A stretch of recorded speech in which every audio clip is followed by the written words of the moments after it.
Exams की। और आज का हमारा चैप्टर है चैप्टर नंबर 3, जिसका नाम है ड्रिल, या कुछ में बोलते हैं फुट ड्रिल, सेरेमोनियल ड्रिल, कुछ भी बोल लो, ठीक है। तो आज हम ये चैप्टर शुरू करते हैं। सबसे पहले इसमें टॉपिक आता है एम्स ऑफ कमांड। अच्छा, इससे पहले एक चीज़ बताता हूँ, वर्ड ऑफ कमांड।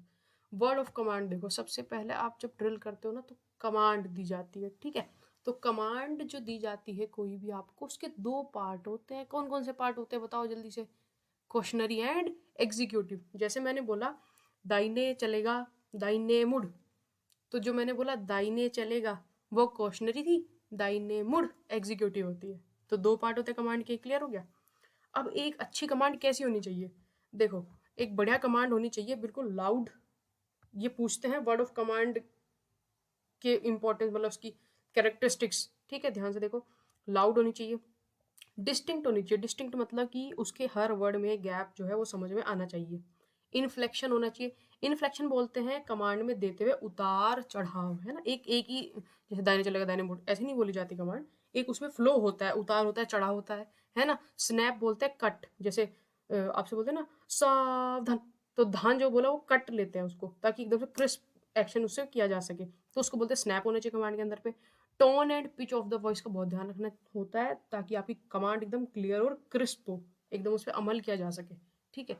तो ये वर्ड ऑफ कमांड की कैरेक्टरिस्टिक्स आपको क्लियर हो। कमांड लाउड हो, क्लियर हो, इन्फ्लेक्शन उसके अंदर स्नैप हो, टोन हो बढ़िया, पिच वॉइस हो बढ़िया उसकी, ठीक है। अब आता है कि जो कमांड होती है हमारे अंदर वो क्या इनकलकेट करती है। एम्स ऑफ कमांड, इसको काट के लिखो, एम्स ऑफ ड्रिल।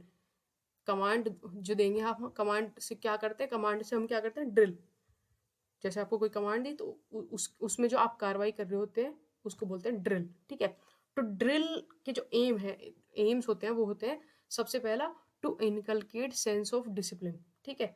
हमारे अंदर सेंस ऑफ डिसिप्लिन इंक्रीज करना किसका एम है, ड्रिल का। सेकंड, इम्प्रूव करता है बियरिंग। बियरिंग क्या होता है, बियरिंग होता है एंगल्स, आप जिन एंगल पे खड़े होते हैं ऐसे करके, ठीक है। तो आपका बॉडी पोस्चर इंप्रूव करेगा, आपका एंगल्स जिस एंगल पे खड़े हो रहे हैं कैरी करने का, वो उसको आपकी बियरिंग बोलते हैं, वो पूरा इंप्रूव कर देता है ड्रिल करने से।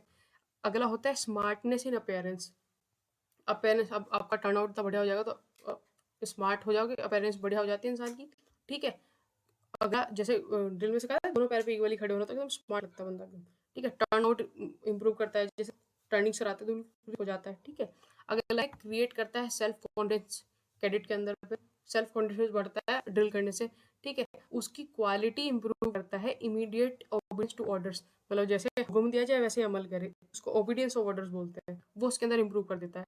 तो ये एम्स ऑफ ड्रिल आपको समझ में आया। ये कमांड गलती से टाइप हो गई, इसको इग्नोर करना, कि एम जो है ड्रिल वो आपको क्लियर हो गए, कमांड के बारे में पता चल गया, उसकी कैरेक्टरिस्टिक्स क्लियर। नेक्स्ट टॉपिक देखिए, नेक्स्ट होता है position of attention.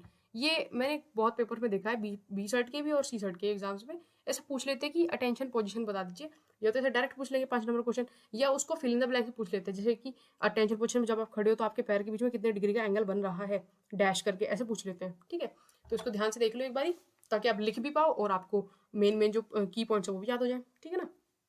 Generally fill up के फॉर्मेट में आता है, ठीक है। लेकिन कई बार सी सेट पे पूरा पूरा डिस्क्रिप्शन भी मांगा हुआ है काफ़ी सारे पेपर्स में, मैंने जो पढ़े हैं, ठीक है। देखो ध्यान से, हील्स टुगेदर, जो आपकी हील क्या बोलते हैं, एड़ियाँ होती हैं वो साथ में लगनी चाहिए। फीट्स थोड़े से मतलब बाहर को खुले होते हैं, और जो कि बीच में 30 डिग्री का एंगल बना होते हैं। आपके पैर जो होते हैं वो इस शेप में होते हैं ना, जैसे ये पैर हो गया एक, और एक ये पैर हो गया, तो ये वाला जो एंगल होता है बीच में ये होता है, जैसे ये आपकी हील्स होते हैं ये जुड़े होते हैं, और थोड़े टोज होते हैं अपार्ट होते हैं, तो ये बीच में जो एंगल बनता है ये बनता है 30 डिग्री का, ठीक है। ये बात क्लियर हुई आपको। अगला देखो, आर्म्स हैंगिंग स्ट्रेट, जो आपके हाथ होते हैं ना बिल्कुल स्ट्रेट होने चाहिए, ठीक है। जो आपका अंगूठा होना चाहिए वो बिल्कुल सीम ऑफ ट्राउजर, जो आपके ट्राउजर की या पैंट की सिलाई होती है उससे टच करना चाहिए, है ना। आपने सावधान में खड़े होंगे तो पता होगा। हैंड आपके क्लोज होने चाहिए, बिल्कुल टाइटली क्लिंच नहीं होने चाहिए, लेकिन बस क्लोज होने चाहिए, ठीक है। हेड आपका बिल्कुल सीधा, सर सीधा, आईज एकदम स्ट्रेट फॉरवर्ड सामने देखनी होनी चाहिए, ठीक है। वेट होता है जो बॉडी का वो दोनों पैरों पे इक्वली रेस्ट करना चाहिए। ये आपकी सावधान पोजीशन होती है, क्लियर हो गया, ओके।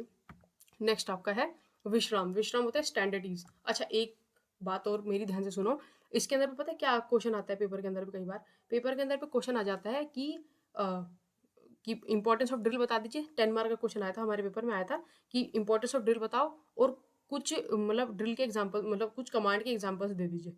तो कमांड में जैसे हमने हमने ऐसे लिखा अटेंशन लिखा, तो उसके बाद लिख दिया सावधान, फिर लिखा विश्राम, फिर ब्रैकेट में लिखा स्टैंड इज, फिर लिखा आराम से, लिखा स्टैंड इजी, फिर लिखा दाहिने चलेगा दाहिने मुड़, तो फिर लिखा टर्न राइट, ऐसे करके। तो ये कमांड्स भी पूछे जाते हैं, तो इनको आप रिमेंबर करिएगा। वैसे ये अगर आपने एनसीसी करी है, एक बार कर रखी है, तो आप अपने आप से भी लिख सकते हो, लेकिन फिर भी कुछ इंग्लिश टर्म कई बार बच्चों को नहीं आती, तो इसको हल्का सा आप ध्यान दीजिएगा, ठीक है।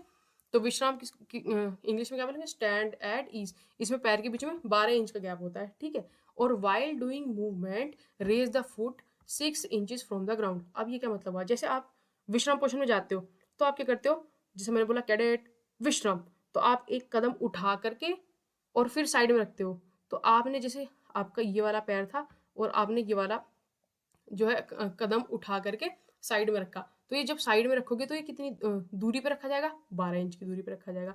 लेकिन जब आप इसको हवा में उठा रहे हो, ऊपर की तरफ उठा रहे हो, तो इसको ऊपर कितना ऊपर लिफ्ट करोगे, जैसे ये वाला पैर ऊपर उठा के रखा होगा ना आपने इधर साइड में, तो ऊपर कितना उठा, ये 6 इंच उठता है। ये फिल इन द ब्लैंक्स में बहुत बार पूछा गया, इसको गलत मत करना। क्लियर हो गया कि जब पैर उठा रहे हैं तो कितनी कितनी हाइट पे उठेगा, ग्राउंड से 6 इंच की हाइट पे उठ के तब साइड में पटका जाता है। क्लियर। अगला है आराम से स्टैंड इजी। एक कमांड देते हैं, कई बार बहुत ज़्यादा ड्रिल कराते हैं, बोलते हैं आराम से। तो इसमें आराम से कुछ नहीं करना होता, बस सिंपल आपकी जो फीट्स होंगी, बॉडी लिम्स होंगे, हेड वगैरह, थोड़ा सा रिलैक्स पोजिशन में आ जाता है।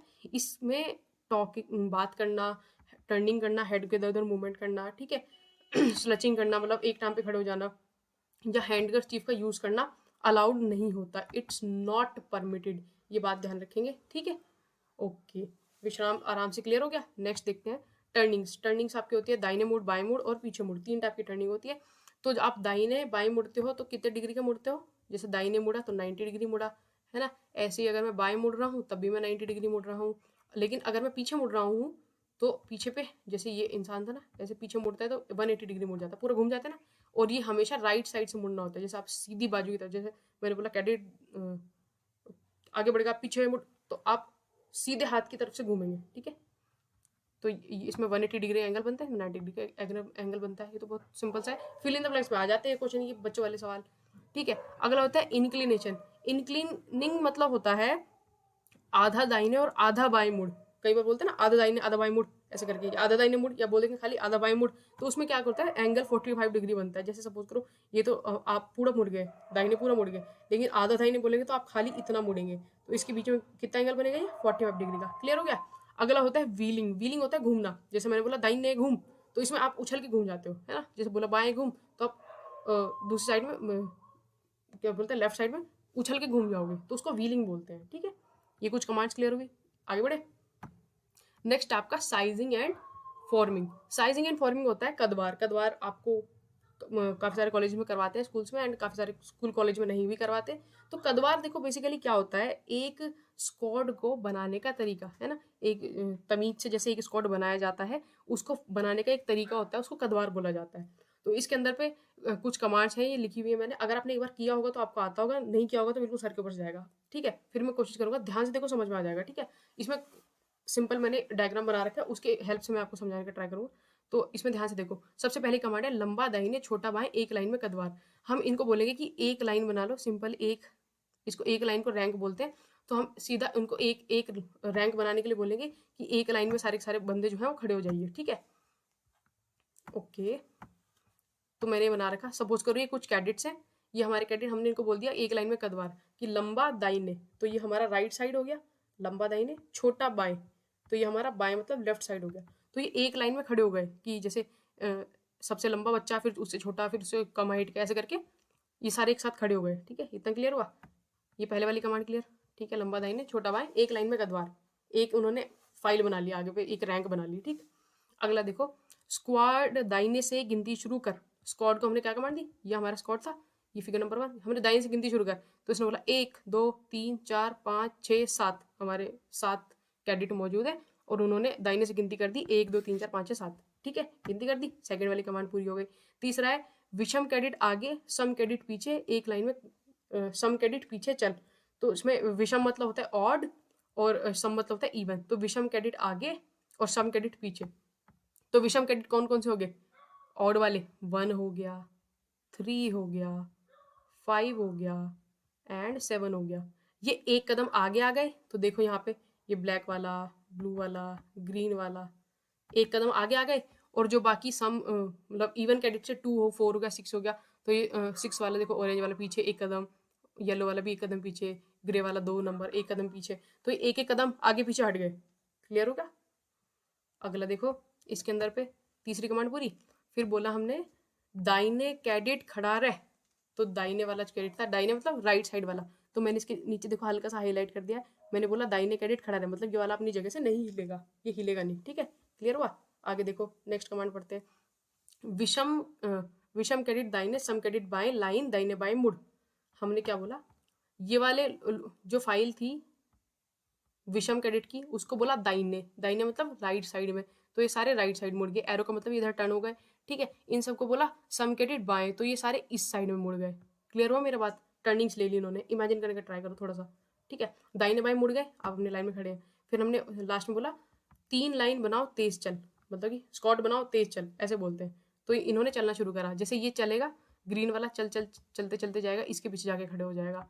फिर ये ब्लू वाला जाएगा चलते चलते, उसके पीछे खड़ा हो जाएगा। जैसे ग्रीन वाला चल चल के गया, इसके पीछे खड़ा हो गया, फिर ब्लू वाला चल के खड़े गया, इसके पीछे खड़ा हो गया। फिर ब्लैक, तीन तीन की फाइल होती है, जैसे 3 लोग खड़े होते हैं ना, 1 2 3 ऐसे बनता है स्क्वाड। फिर ये फोर्थ वाला इधर आएगा, 1 2 3 ऐसे करके, एक के पीछे 2 स्क्वाड बनता है ना। तो फिर ये ब्लैक वाला सबसे आगे आ जाएगा, जैसे देखो यहाँ पे देखो ध्यान से, आ गया। फिर उसके पीछे ये, जैसे ये चलते हुए आ रहे हैं ना, एक लाइन में ऐसे चलते आ रहे हैं, ऐसे चलते चलते आ जाएंगे। ठीक है, फिर ऑरेंज वाला लगेगा, फिर येलो वाला लगेगा, फिर ये ग्रे वाला लग जाएगा, ऐसे करके एंड सो ऑन, है ना। इनके पीछे और भी बच्चे होंगे, तो वो ऐसे करते करते लगते चले जाएंगे।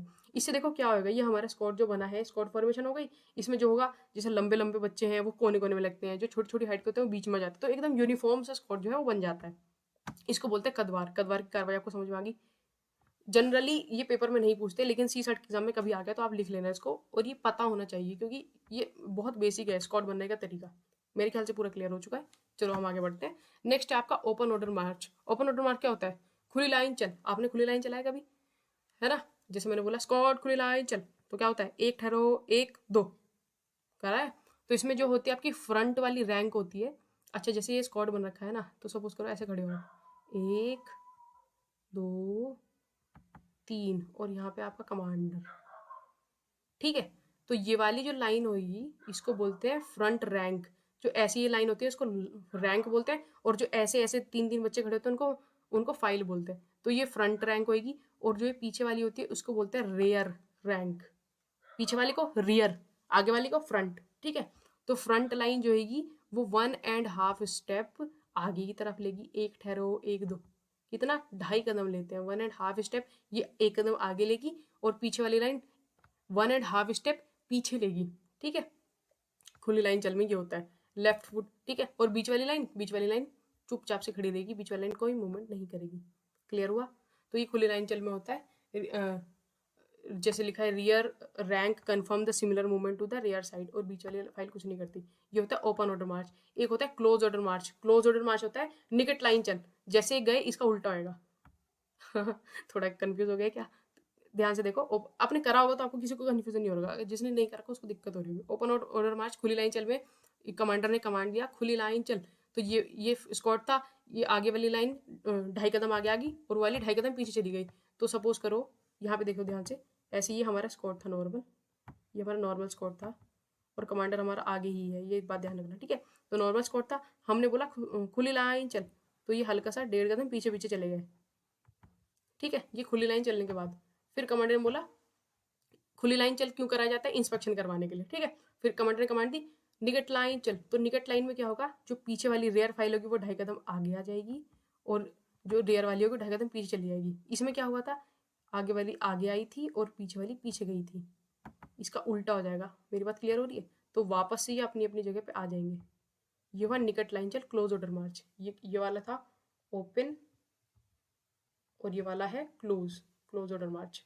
निकट लाइन चल, खुली लाइन चल। क्लियर हो गया? ओके, एक बार क्या होगा तो मेरे ख्याल से बिल्कुल क्लियर हो गया होगा। 2.5 कदम चलते हैं, ये बात इसमें ध्यान देने योग्य है।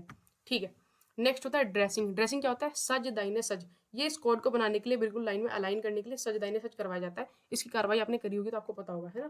फ्रंट वाली फाइल सारे लोग राइट देखते हैं, फ्रंट वाली फाइल हाथ उठाती है, छिक छिक छिक करते हैं, है ना, मूवमेंट करेंगे एडीओ से, और फिर रुक जाते हैं। ये होता है आपका ड्रेसिंग। ठीक है, फिर होता है आपका परेड पर। परेड पर क्या होता है कि हमें ना इसको इसको परेड पर को आपने सुना होगा, आपको जो पता होगा वो होगा 1412, किया है अभी 1412, या इसको बोला जाता है समीक्षाकरण। क्या बोला जाता है? समीक्षाकरण। परेड पर भी बोलते हैं, समीक्षाकरण भी बोलते हैं, 1412 भी बोलते हैं। इसके अंदर क्या होता है, इंसान जैसे स्क्वाड खड़ा हो रखा, ये जाएगा एंड 14 कदम लेगा और फिर थम करेगा, तो टोटली 15 पेस लेता है। पेस पेस का मतलब होता है कदम। टोटल परेड पर में या समीक्षाकरण में या फिर 1412 में कितने कदम लिए जाते हैं? 15। और जो 15th वाला पेज होता है, जो 15वां वाला कदम होता है 14 के बाद वाला, उसमें थम करना होता है। हॉल्ट मतलब होता है थम। हॉल्ट मतलब होता है थम।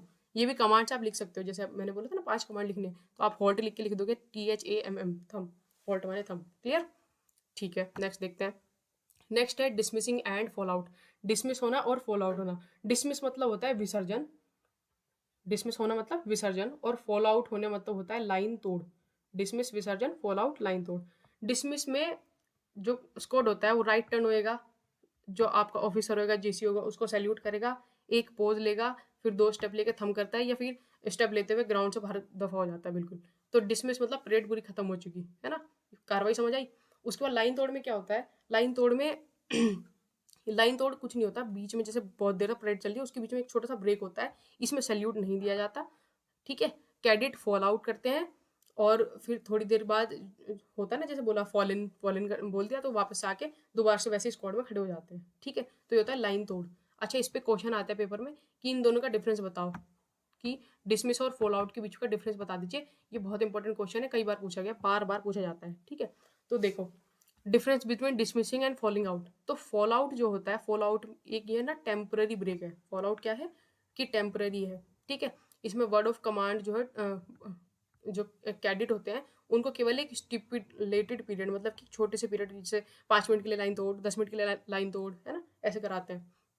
तो एक छोटे से ब्रेक है, एक टेम्पररी ब्रेक होता है, और फिर इसके बाद में वापस आ जाते हैं। ठीक है, लेकिन डिसमिस जो होता है, डिसमिस मतलब कि ये डिसमिस मतलब कि विसर्जन मीन्स क्लोजिंग ऑफ ड्रिल, कि ड्रिल अब क्लोज हो चुकी है, अब ग्राउंड खाली कर दो, कोई यहाँ पे दिखाई नहीं देनी चाहिए। It means parade is completely terminated. Parade जो है वो कम्प्लीटली टर्मिनेट हो चुकी है, इसके बाद ग्राउंड पर कोई कार्रवाई नहीं होगी। क्लियर हो चुका? डिसमिस होना, विसर्जन करना, और फॉल आउट या लाइन तोड़ करना। दोनों में डिफरेंस लिख लो कि 2-2 3-3 पॉइंट, मैंने 2 स्लाइड बनाई है इसकी तभी, ताकि आपको कार्रवाई और वो दोनों क्लियर हो जाए। ठीक है, आगे बढ़े। नेक्स्ट होता है आपका length and pace of time of marching. अच्छा देखो, 3 टाइप के मार्च होते हैं एनसीसी के अंदर पे। कौन कौन से? स्लो टाइम मार्च, क्विक टाइम मार्च, और डबल टाइम मार्च। ठीक है, तो ये 3 टाइप ऑफ मार्चिंग भी। इनके अंदर पे length of pace in inches. अब पेस मतलब मैंने बताया आपको कदम। ठीक है, कि कदम की कितनी लेंथ ली जाती है, तो इसमें 30 इंच के कदम लिए जाएंगे, इसमें भी 30 इंच के कदम लिए जाएंगे, इसमें 40 इंच के कदम लिए जाएंगे। ठीक है, फिर pace in minutes. Pace in मतलब कदम इन मिनट, की 1 मिनट में आप कितनी दूरी चल लोगे, कितने कदम चल लोगे, टप टप टप करके कितने कदम दूर चले जाओगे, है ना। तो स्लो टाइम में आप 70 कदम रख देते हो 1 मिनट के अंदर।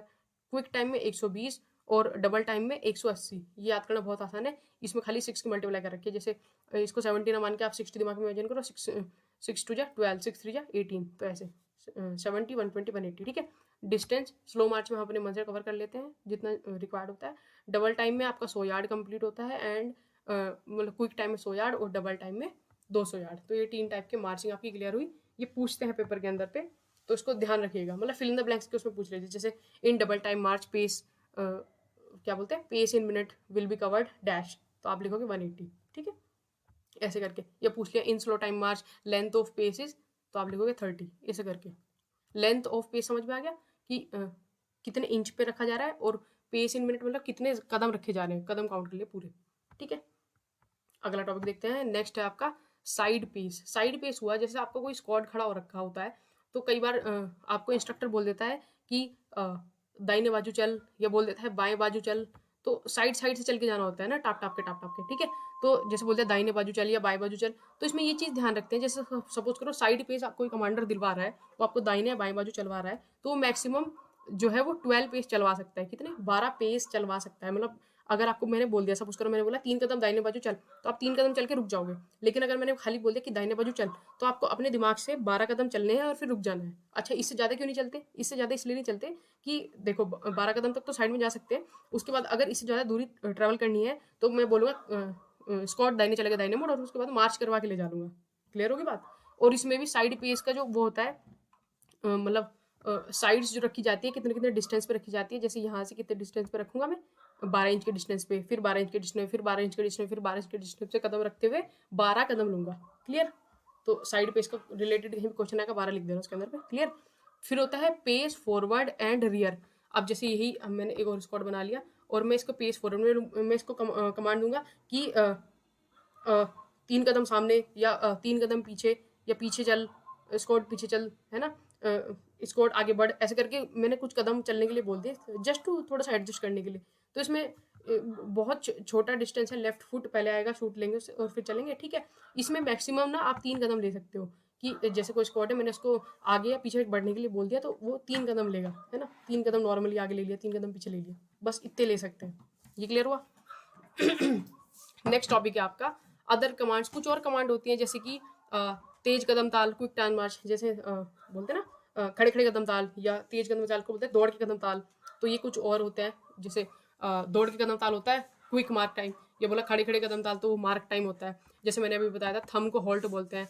फिर बोलते हैं आगे बढ़, जैसे बोलते हैं ना स्क्वाड आगे बढ़, तो उसको फॉरवर्ड भी बोल देते हैं इंग्लिश में, है ना। फिर कदम बदल, चेंजिंग स्टेप, है ना, कई बार स्क्वाड में सबके साथ पेस मिलवाने के लिए कमांडर करवाता है कदम बदल 1-2, कदम बदल 1-2, आपने कभी किया हो तो। ठीक है? ये सारी चीज़ होती है। फिर देखो आगे कुछ ड्रिल है विद आर्म्स के साथ में, आर्म्स होते हैं हथियार के साथ में भी ड्रिल की जाती है, तो उसके बारे में भी थोड़ा सा जान लो, बहुत छोटा सा बचा है। ठीक है? तो देखो getting on parade with rifle, अगर आप किसी परेड में जा रहे हो, राइफल राइफल ड्रिल करिए कभी हाथ में राइफल लेके, तो बस उसी का है कि उसमें हथियार को ले क्या क्या कमांड दी जाती है। ये थोड़ा सा ध्यान रखना, इतना इंपॉर्टेंट नहीं है बट ठीक है मैं पढ़ा देता हूँ क्योंकि सिलेबस में है। तो सबसे पहले होता है तोल शस्त्र शॉर्ट रेल। इसमें कुछ नहीं करना होता, जैसे आपको हथियार देते हैं ना, तो आपने कई बार किया होगा, तो आप लेफ्ट हाथ में हथियार पकड़ा, उसको उछाल के आप राइट हाथ में पकड़ लेते हो, है ना। इमेजिन करो लेफ्ट हाथ में अपनी राइफल पकड़िए और आप उछाल के से राइट हाथ में पकड़ ले रहे हो, उसको तोल शस्त्र बोलते हैं। ठीक है? डिसमिसिंग और फॉल आउट में जो राइफल होती है, जैसे सपोज करो राइफल के साथ को आपको डिसमिस या फॉल आउट, जैसे आपके हाथ में राइफल है और मैंने बोला कि स्क्वाड लाइन तोड़, या मैंने बोला स्क्वाड विसर्जन, तो आपकी राइफल जो होगी वो शोल्डर्ड होगी, वो आपके हाथ में ऊपर उठी हुई होगी। ऐसा नहीं होगा कि आपने भूमि शस्त्र कर दिया और उसके बाद आप लाइन तोड़ कर रहे हो, या आपने भूमि शस्त्र कर दिया उसके बाद में आप विसर्जन कर रहे हो, ऐसा नहीं होता। राइफल हाथ में होती है, उसके साथ में विसर्जन और लाइन तोड़ किया जाता है। क्लियर हुई मेरी बात? अगला भूमि शस्त्र समझ में आ गया कि राइफल को जमीन पर रखना, भूमि शस्त्र। उठा शस्त्र वापस से उठा लेना उसको, बगल शस्त्र शोल्डर में राइफल को फंसाना, बाजू शस्त्र ये भी मतलब पकड़ने का तरीका अलग अलग होता है थोड़ा सा। जांच शस्त्र मतलब जो आपकी राइफल है उसको एग्जामिन करना। ठीक है? कुछ कमांड्स है बस ये ध्यान रखने होगी थोड़ी थोड़ी आपको। ठीक है? अगला है salutes, very very important, extremely important question.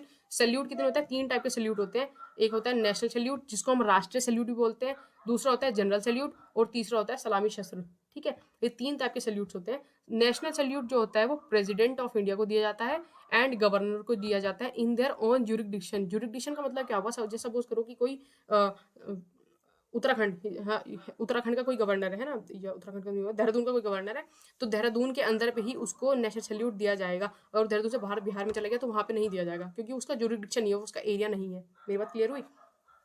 तो ऐसे ही प्रेसिडेंट को तो हर हर जगह पे दिया जाएगा। तो नेशनल सैल्यूट किसको दिया जाता है? प्रेसिडेंट को और गवर्नर को। ठीक है? उसके बाद आता है जनरल सैल्यूट, इससे थोड़ा छोटा, इसको मेजर जनरल, ये रैंक याद रखिएगा, मेजर जनरल या उससे अबव रैंक का कोई अधिकारी होगा उसको जनरल सैल्यूट दिया जाएगा। ठीक है? एंड आता है आपका सलामी शस्त्र, ये ऑल अदर वीआईपीज या डिग्निटरी जितने भी आते हैं उनको सलामी शस्त्र देते हैं हम। ठीक है? मेरी बात क्लियर? अगला देखो last topic guard of honour. Guard of honour अब समझ में आ गया आपको। ऊपर जो सैल्यूट दिए जा रहे हैं ये कैसे दिए जा रहे हैं? तीनों टाइप के सैल्यूट, ये सैल्यूट दिए जा रहे हैं राइफल से, राइफल के साथ में सैल्यूट दिए जाते हैं। क्लियर हुई मेरी बात? ठीक है? और इसको बोलते हैं गार्ड ऑफ ऑनर। ठीक है? जैसे ये राइफल के साथ में ये क्या कर रहे हैं, इस समय ये राइफल से सैल्यूट दे रही है बच्ची। ठीक है?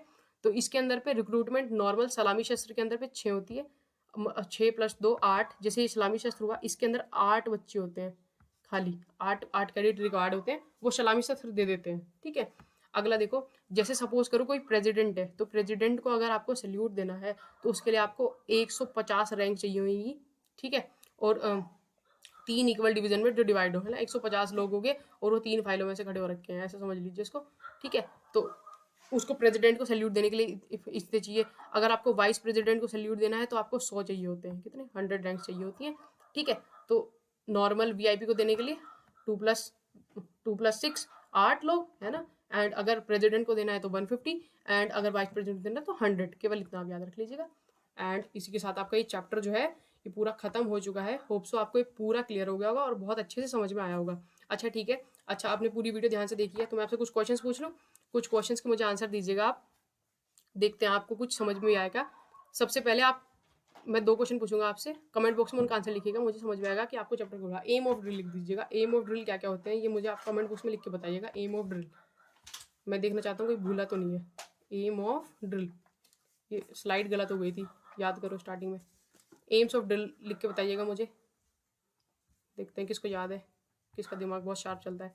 एक और क्वेश्चन पूछना चाहूँगा मैं आपसे, एक और क्वेश्चन जो आपसे पूछेंगे, और हार्ड सा पूछ लो, इजी से पूछो भाई। ठीक है, 3 टाइप्स ऑफ सैल्यूट्स बता दीजिएगा। क्या बताना है आपने? 3 टाइप्स ऑफ सैल्यूट्स बताने हैं। लिखो, लिखा क्यों नहीं जा रहा यार इससे?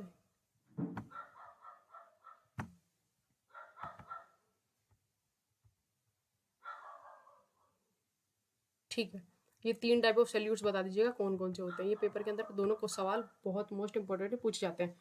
तो उम्मीद करता हूँ ये वीडियो पूरी आपको क्लियर हो चुकी होगी। आज के लिए इतना ही, मिलेंगे नेक्स्ट वीडियो में, तब तक के लिए जय हिंद।